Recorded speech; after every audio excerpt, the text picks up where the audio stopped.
Once upon a time, there was an old goat who was living with her 7 little kids, all of whom she loved as dearly as mothers love their children.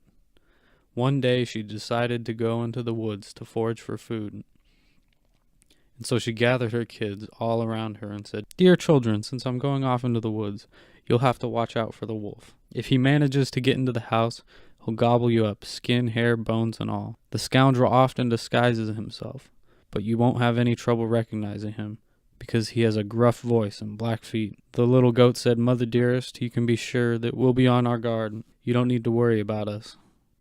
The mother bleated and left for the woods, her mind at ease. Before long there was a knock at the door.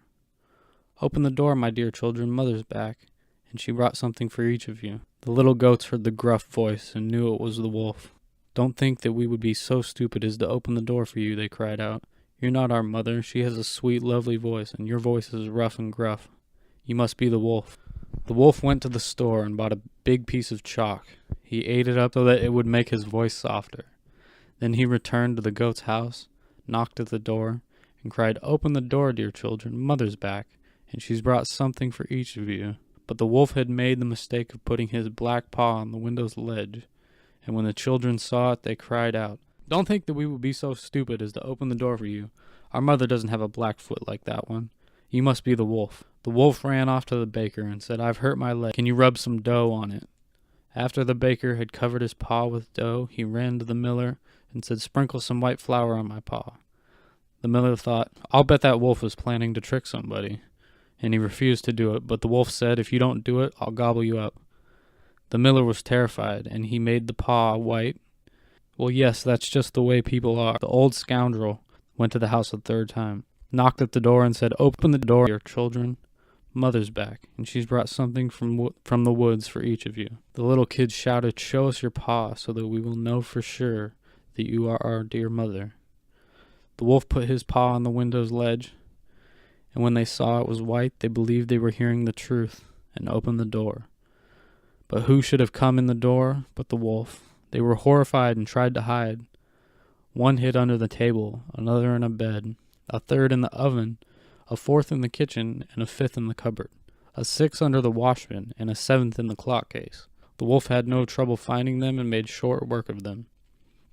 He sent one another down his gullet, gobbling them all up, but he never did find the little goat that was hiding in the clock case. When the wolf had satisfied his desires, he shuffled off into the woods, found a shady spot under a tree in the green meadow, and fell asleep.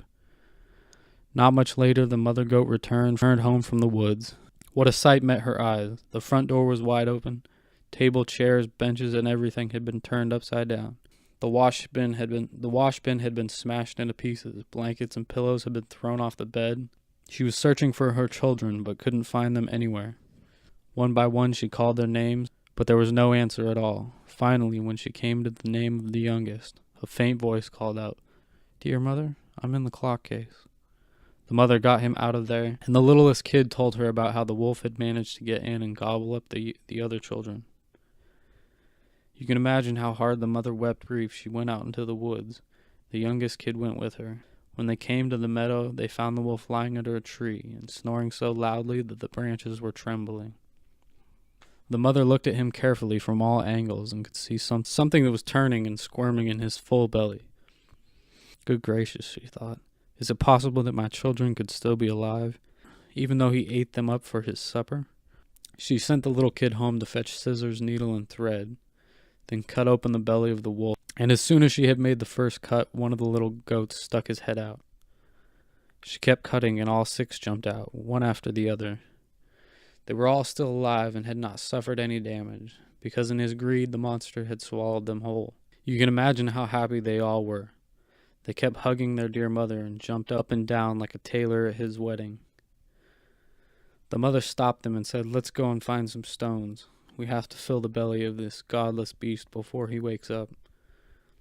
The 7 little kids hauled as many stones as they could, as fast as they could, and put them into the wolf's belly.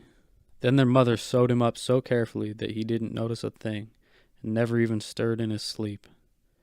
When the wolf had finished sleeping, he got back on his feet. The stones in his belly had made him really thirsty, so he thought he would go over to the well to get a drink. When he got up and started moving forward, the stones in his belly hit against each other and rattled. What's that rumbling down below? Feels to me like vertigo. It must be all those little bones, but now they're heavy, just like stones.